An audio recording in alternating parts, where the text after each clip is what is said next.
That evening, his perfect Brooks Brothers suit smelled of unfamiliar perfume, and tickets for 2 to Cancun were hidden in the BMW's glove compartment. I smiled and began plotting my revenge. I'm Sarah Thompson, and today I've decided to write the story of how my marriage, which lasted 10 years and 3 months, fell apart. Every time I sit at the laptop and try to start this narrative, a lump forms in my throat and my fingers start to tremble. The bitterness of betrayal still echoes deep inside, although I had long sensed that it would end this way. It all began that evening, a typical Tuesday in mid-May.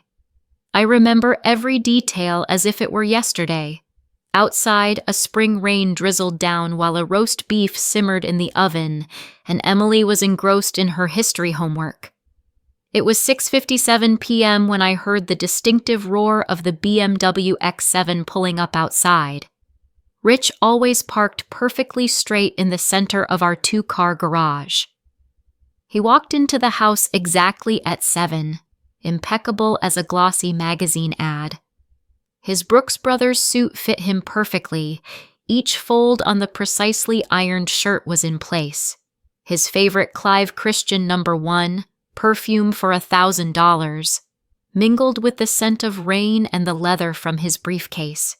His hair, styled to perfection, was a result of weekly visits to his personal stylist downtown. "Honey, I'm home." His voice was as cheerful and confident as ever. He kissed me on the cheek, a quick, almost mechanical peck that had long since become as much a part of our routine as morning coffee. I caught a faint smell of women's perfume, not mine. But I had long learned to pretend I didn't notice such details. Emily sat at the kitchen island, surrounded by textbooks and notebooks. Her blonde hair, tied up in a casual ponytail, was the same shade as Rich's. When he ruffled her hair with his trademark paternal gesture, she looked up from her book, and her face lit up with a smile. "How was school today, Princess?" he asked, picking up her report card. Rich always checked his daughter's grades, although Emily was an excellent student. This was another part of their nightly routine. "Dad, you won't believe it!" Her voice rang with excitement. "I got an A+ in history! Mrs. Anderson said my Civil War report was the best in class. She even read it to everyone as an example." Rich beamed. He was always proud of his daughter's achievements. "This calls for a special gift," he announced with that special tone that meant another surprise was coming. From the expensive leather briefcase emerged a small turquoise box with a white ribbon, the signature packaging of Tiffany & Co. Emily squealed with delight. Inside was an elegant silver bracelet with a heart charm. "Oh, Daddy, it's beautiful." She threw her arms around his neck, and I wondered, how many similar boxes did he give Victoria? And then I chided myself. Not now. Not in front of our daughter. During dinner, Rich was unusually animated. He spoke about new projects at the agency, plans to open branches in other states, and some innovative advertising technologies. I mechanically served his favorite medium-rare steak, 3 minutes on each side, a pinch of sea salt, and freshly ground black pepper, and the fresh salad with arugula and parmesan, just the way he liked it. Yet in my mind, there was only one thought. I wonder if Victoria knows how he likes his steak cooked too. Does she cook for him during their secret meetings? Or do they only dine in restaurants?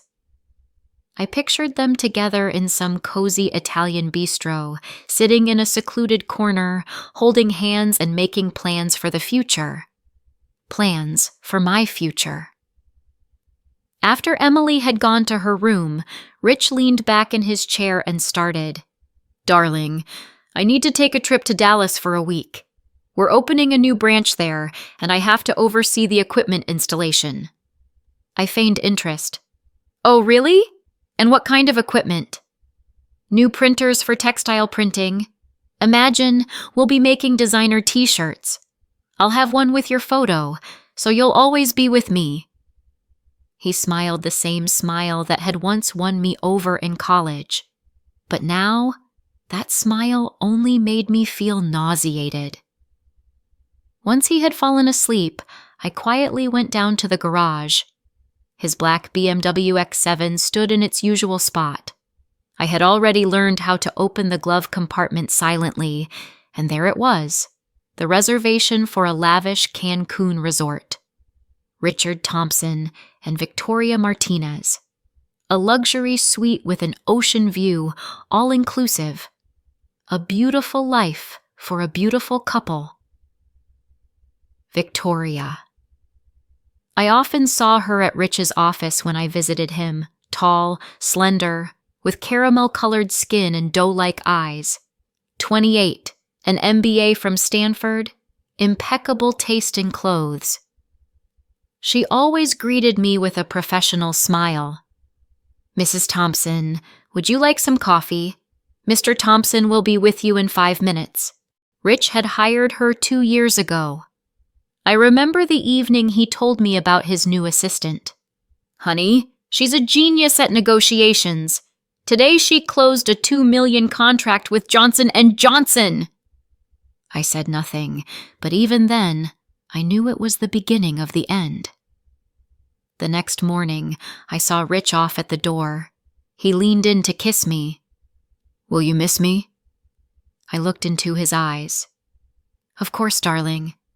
I hope Dallas will be comfortable." Something in my tone made him wary, but he quickly regained his composure and left. Once he had closed the door, I called Michael Green. We had always gotten along well, even after he and Rich had a fallout. "Mike? It's Sarah. Remember how Rich humiliated you over that office deal? Want some payback?" Michael perked up. "Sarah, what happened?" "He's flying to Cancun with Victoria. I've got a prenuptial agreement you drafted yourself. Remember the clause on infidelity?" "Oh my God, Sarah. Are you sure? We need irrefutable proof." "There will be. I've already contacted Nick from the newspaper. He's flying after them." For the next 3 days, I was on edge. Emily noticed my state. "Mom, you're acting strange. Did something happen?" I hugged my daughter. "Everything's fine, sweetheart. Just a lot of work." She shrugged it off. At 12, she was already old enough to know that adults don't always tell the whole truth. Every evening, Rich would call on FaceTime. He'd show us the supposedly new office in Dallas, actually calling from a hotel room, talking about the negotiations. Emily happily chatted with him about school, while I silently watched this performance. I wondered if Victoria hid in the bathroom during those calls. On the 4th day, the first message from Nick arrived. "Check your email." With trembling hands, I opened the inbox. 23 photos. The first showed Rich and Victoria checking into the hotel, his hand possessively on her waist. The second was of them kissing by the pool, her bronze body in a tiny bikini pressed against his tanned torso. The third, a romantic dinner by candlelight at a beachside restaurant. I stared at these images, and 2 emotions battled within me: nauseating pain from the betrayal and the cold satisfaction of impending retribution. 10 years of marriage. 10 years of being the perfect wife to a successful businessman, hosting receptions for his partners, accompanying him to charity events, enduring his constant business trips. I immediately forwarded the photos to Michael. "Is this enough?" The reply came a minute later. "More than enough. Preparing the documents. Everything will be ready by their return. Sarah, are you sure?" "Absolutely. Go ahead." I called my friend Jessica, a family law attorney. Jess, I need a consultation. How quickly can we settle custody issues? With evidence of marital infidelity? Quite swiftly, especially with a prenuptial agreement. What happened? I told her everything. Jessica let out a low whistle. Wow, Sarah. What a bastard. Don't worry, I'll make sure he can only see Emily on weekends and under supervision. That evening, I sat with Emily, helping her with her math homework, when a message from Rich arrived. Honey, everything's going great. The contract is almost signed. Miss you guys. I replied, We miss you too. How's the weather in Dallas? Hot, but manageable. Yeah, it must be even hotter in Cancun, I thought, but only sent a smiley face. On the last day of their vacation, Michael set our plan into motion. Rich received a notification about the freezing of all assets due to the upcoming divorce proceedings. I imagined his face at that moment, how it would shift from confidence to confusion as he tried to come up with an excuse for Victoria. When he returned home, I was sitting in the living room. Spread across the coffee table were the photos, all 23 of them. I had carefully chosen the most explicit ones. Welcome home, darling. How were the negotiations in Dallas? Rich froze in the doorway, his face turning ashen. Sarah, I can explain. Really? And how are you going to explain? The kiss with Victoria on the beach? Or the dancing in the bar? Perhaps you'd like to tell me about the luxury suite with an ocean view. It was a mistake. Mistake? No, darling. A mistake is sending the wrong email. This is betrayal. 10 years of betrayal. I stood and handed him a folder with documents. Here are the divorce papers. Michael has already filed them with the court. According to the prenuptial agreement you so recklessly signed, all assets are transferred to me. Your advertising agency, accounts, house, cars, everything. You can't do this. This is my business. I can, and I already have. Now please leave. Emily is staying over at a friend's tonight, so there won't be any scenes. You can collect your things tomorrow. I'll generously leave you your suits and watches. I'm sure Victoria will appreciate them. He stood there, helplessly opening and closing his mouth like a fish out of water. Where was all that confidence? Where was the condescending smile he always wore while looking at little people? And yes, you can tell Victoria that her services are no longer required. In fact, she's already received her termination notice. The hardest part was talking to Emily. When she returned from her friends, I knew this moment couldn't be postponed. We sat in her room, surrounded by stuffed bears and posters of her favorite bands. Sweetie, we need to talk about Dad, I began, feeling my throat dry up. Has he really left? Jessica said she saw him packing his things into a car. I pulled out one of the photos, the least incriminating, where Rich and Victoria were simply holding hands on the beach. Emily studied the picture for a long time, her blue eyes, the same as her father's, filling with tears. Is that the lady from his office? The one who always gave me candy? Yes, sweetheart. Dad fell in love with another woman. We won't be living together anymore. Emily burst into tears. Does he not love us anymore? Is it because of my grades? I promise I'll do better. I hugged my daughter tightly. No, darling, this isn't about you. Dad loves you very much. It's just that sometimes adults make mistakes. Big mistakes. I don't want to see him, ever. Emily broke free from my embrace and buried her face in the pillow. He will visit on weekends. It's up to you whether you want to see him. Rich's first visit with his daughter happened 2 weeks later. He arrived in his new Audi. Apparently, he had to return the BMW to his company. Emily sat on the couch, defiantly absorbed in her phone. "Princess, hey, I brought you a gift." Rich handed her a bag from her favorite store. "Keep it, or give it to your new girlfriend." Emily's voice was sharp with hurt. "Emily, please listen. No, you listen. You ruined everything. Everyone at school is whispering behind my back. Lisa said she saw you with that woman at a restaurant. How could you?" Rich looked lost. "Honey, I know I made a mistake, but I'm still your dad, and I love you." "If you loved us, you wouldn't have betrayed Mom." She ran to her room, slamming the door. Rich looked at me helplessly. "Sarah, talk to her." "No, Richard, this is your problem. Deal with it." A week later, I arrived at the advertising agency's office. It was now my company. The staff whispered as I walked down the hall to the director's office, Rich's former office. Victoria quit on her own, not waiting for dismissal. Rumor has it she found a job at a small agency in Miami. Occasionally, Rich would call her, but she didn't answer. Rats are the first to leave a sinking ship. I sat in the leather chair, ran my hand over the expensive mahogany desk. So many memories. Here, Rich and I celebrated the first major contract. Here, I'd bring him dinner when he worked late.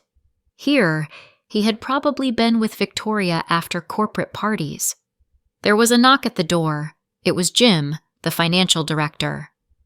"Mrs. Thompson, we need to discuss current contracts." "Of course, Jim. And please, call me Sarah. I'm in charge here now." Rich tried to regain at least a portion of the business.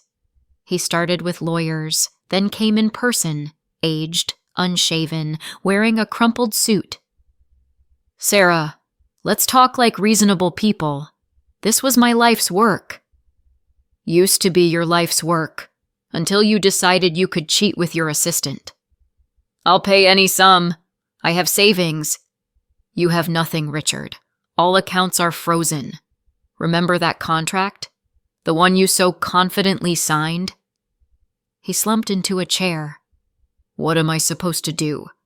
How do I live?" "Start from scratch. You love to brag about how you rose from nothing? Do it again." Our mutual friends were divided into two camps. Most sided with me, especially the women who long suspected Rich's infidelities. Some men, his business partners, turned away, afraid I'd cancel contracts. Linda, the wife of his best friend, confessed. "You know, I always knew he was cheating on you. Tom saw him with different women in bars. But we stayed silent." "Thanks for the support, friend," I quipped bitterly. Victoria appeared unexpectedly. I bumped into her in the supermarket 3 months after the divorce. "Mrs. Thompson, Sarah, can we talk?" She looked tired, lost. Where had her confidence gone? "What about, Victoria? About how you slept with my husband, or how you helped him lie?" I really loved him. He promised he'd get a divorce." "Of course he promised. He promises everyone that. Do you know how many there were before you?" "I'm sorry. I'm sorry too. Sorry for the wasted time." 6 months passed. I learned how to run the company. It turned out I had a business acumen. Emily gradually thawed and started seeing her father occasionally. Rich is trying to start a new business in another city. Rumor has it he's dating some young model. And me? I finally feel alive. No more pretending to be the perfect wife, smiling at social events, turning a blind eye to the obvious. Now, I decide how to live. Yesterday, I met an old acquaintance at a restaurant, a professor of psychology from the local university. We talked the whole evening. He invited me to a classical music concert. I accepted. Life goes on. And you know what? It's beautiful, especially when you're writing your own story rather than playing a role in someone else's play. They say revenge is a dish best served cold, but true victory is not revenge. It's the ability to rise, dust yourself off, and move forward, stronger, wiser, and happier than before. Yesterday, Emily told me, "Mom, you know, I'm proud of you. You're so strong." I hugged my daughter and thought, perhaps everything happened just as it was meant to. Sometimes you need to lose something to find yourself. Did you like the story? Write your opinion in the comments. Don't forget to subscribe to the channel and turn on notifications so you don't miss the next interesting story. See you tomorrow.